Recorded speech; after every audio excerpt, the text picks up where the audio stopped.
Aujourd'hui, je voulais te parler de ta mission de vie. Parfois, on a une mission, on a une vision claire de ce qu'on a envie de faire, des choses auxquelles on a envie de contribuer. Et parfois, il y a des moments où c'est un petit peu plus compliqué, on ne sait plus trop quel est le sens, pourquoi on fait les choses, etc. Et du coup, je voulais te proposer quelques questions en fait pour t'aider à te reconnecter à ce qui est important pour toi. Ce que je voulais te proposer, c'était plusieurs questions. La première, c'est de pouvoir nommer ta mission de vie et de te demander pourquoi c'est important au moins 3 fois. Donc, ma mission de vie, c'est d'accompagner les femmes à retrouver une vie qui leur convient, libérées de leur schéma limitant. Pourquoi c'est important?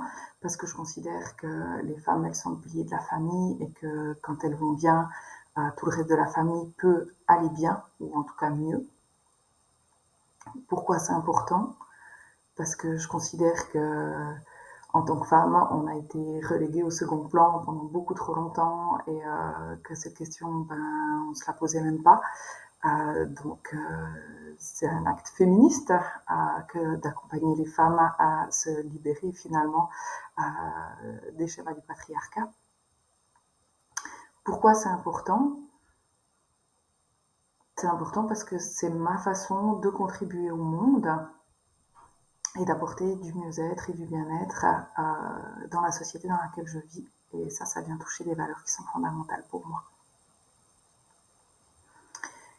Une autre question pour pouvoir reconnecter avec ta mission de vie, c'est de te demander comment tu peux mettre du plaisir, du fun, de la motivation dans ce que tu fais.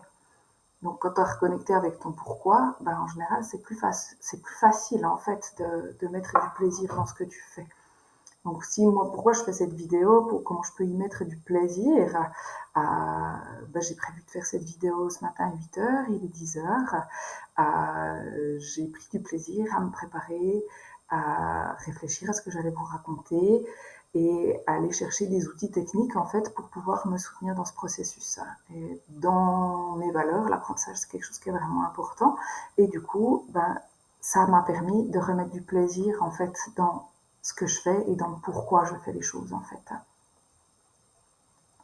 Une troisième question, c'est de pouvoir identifier 3 raisons pour lesquelles ce que tu es en train de faire, quand tu concrétises ta mission de vie, pourquoi c'est utile, en quoi ça va dans le sens de ta mission de vie. Et une dernière chose que j'avais envie de vous proposer, c'est de se créer un mantra de soutien. Un mantra que vous allez pouvoir vous répéter, que vous allez pouvoir afficher sur votre frigo par exemple. Donc l'idée c'est que ça soit une phrase qui soit active, qui soit dite comme si c'était déjà réalisé, comme si c'était déjà concrétisé et qui soit positive en fait. Ce que j'avais envie de vous proposer, c'est de compléter la phrase « je contribue à » en faisant « et cela me permet » me faire ressentir des émotions, etc. Donc moi, je sais que je contribue à la création d'un monde qui soit plus en lien avec les valeurs de connexion, de partage, de responsabilité, en accompagnant les femmes, du coup, à retrouver une vie qui leur correspond, libérer des schémas limitants qui les conditionnent. Et ça, moi, ça me fait me sentir vraiment alignée, en lien avec mes valeurs, joyeuse et motivée à vous proposer mes vidéos, à vous proposer mon accompagnement, etc., etc. Donc j'espère que ces quelques questions vous auront permis de mettre de la clarté. Moi, je les ai notées quelque part sur un petit post-it pour, quand j'ai des moments de mou, pouvoir m'y reconnecter. Et j'espère que ça vous sera utile. Si vous avez envie d'en savoir un peu plus sur moi, vous pouvez me retrouver sur LinkedIn ou sur mon site internet meryl-delea.ch et je me ferai un plaisir de répondre à tous vos mails. Je vous dis à très bientôt.